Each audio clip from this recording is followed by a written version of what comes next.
Allow us now to submit a heretofore unknown and twisted branch of the tree of life. A confounding kinship encased from head to toe in skin-crawling incredulity. The sideshow's popularity was rooted as much in fascination at the human condition as it was the thrill of setting eyes on those who were so profoundly different. Take Emmett Bajano, here double-billed with his wife, Priscilla the Monkey Girl. Bajano was known as the Alligator Man. With the exception of his hands and face, his skin was completely covered in scales. Emmett suffered, often painfully, from what we now know as ichthyosis, a disorder with reptilian features caused by an inability to produce lubricating fats within the skin. It's miserable enough to have bad ichthyosis, but to have had that in the 1800s must have been absolutely horrible. At that time, those suffering the condition resorted to smearing their chafing skin with tree sap and animal fats. These people do have a condition that would be very much like what the Alligator Man has. It's rare, but there are drugs that we can use to treat them. One of the drugs are things related to vitamin A. Other skin-deep extremes, the elastic skin performers, pulling fistfuls of super stretchy skin away from their bodies. Like James Morris, the India Rubber Man, and the pliable Felix Verla.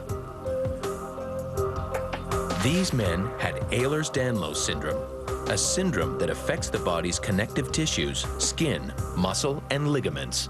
Imagine you've got this lump of pizza dough and you stretch it out and it doesn't break, it doesn't fall apart, and it goes right back to its original shape. It's very much like pizza dough. This astounding elasticity results from a fault in the skin's main ingredient, the protein collagen. Collagen acts as a connective glue, strengthening and giving structure to the skin. Without collagen, skin becomes abnormally stretchy. Muscles and ligaments weaken, causing sore joints and bruising. When we look at the rubber people, it's a very extreme form, but it is teaching us exactly how the skin works. The fish-scaled and the skin stretchers, important clues to unlocking the secrets of skin disease. By the 1930s, the business of promoting oddities began to decline. Medical science was making a series of extraordinary breakthroughs.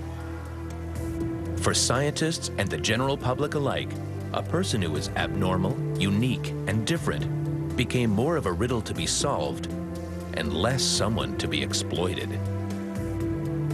Yesterday's sideshow stars are no longer seen as curiosities, but opportunities to challenge medical science to explain the complicated nature of our bodies, for a knowledge that will one day provide more effective treatments and cures, for insights into what makes people what they are.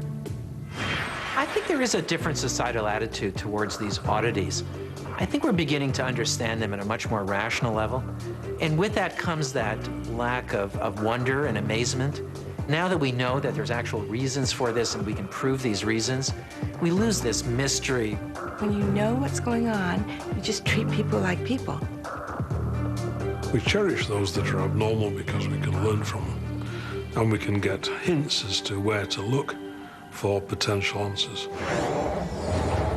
Despite the indignities suffered on stage, for a brief, glorious time, these performers were respected, they were wealthy, and they enjoyed the warmth and support of an outrageously unique circus family. They were the glittering stars of the sideshow. Thank you, ladies and gentlemen, thank you. And our dazzling stars of the sideshow give thanks to you for celebrating our differences, the multiplicity of the human condition, its soul and spirit proudly rising above all and any physical calamity.